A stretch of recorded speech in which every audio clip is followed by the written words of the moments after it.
Fire fighter কতটা রিস্কে থাকে সবসময় তার জীবন নিয়ে। গতকালকে বগুড়া শেরপুরে আমাদের এক ফায়ার ফাইটার আহসান হাবিব তিনি মারা গেছেন। রাত 2টার সময় একটা কল আসে, একটা অ্যাক্সিডেন্ট হোক বা ফায়ারের হোক, তখন আমরা দেখাই যে এই যে আমাদের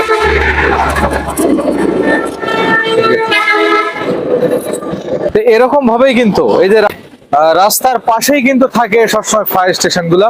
তো যখন কোনো কল হয় আগুনের হোক বা অ্যাক্সিডেন্টের হোক, তখন কিন্তু সেন্ট্রি চলে আসে দ্রুত রাস্তাতে যখন চলে আসে এসে সেই গাড়ি গেলানকে দাঁড় করানোর পরে তারপরে আমাদের ফায়ার সার্ভিসের গাড়িটা যাওয়ার ব্যবস্থা করেন। তো এই ঘটনাটাই ঘটছে গতকালকে আহসান হাবিবের ক্ষেত্রে।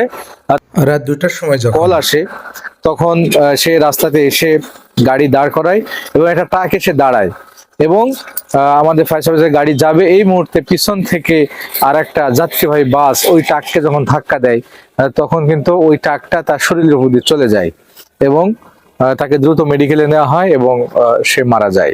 ইন্না লিল্লাহি ওয়া ইন্না ইলাইহি রাজিউন। তো আসলে আমি এটা বলার আমি চেষ্টা করলাম যে একজন ফায়ার ফাইটার সবসময় ঝুঁকিতে থাকে।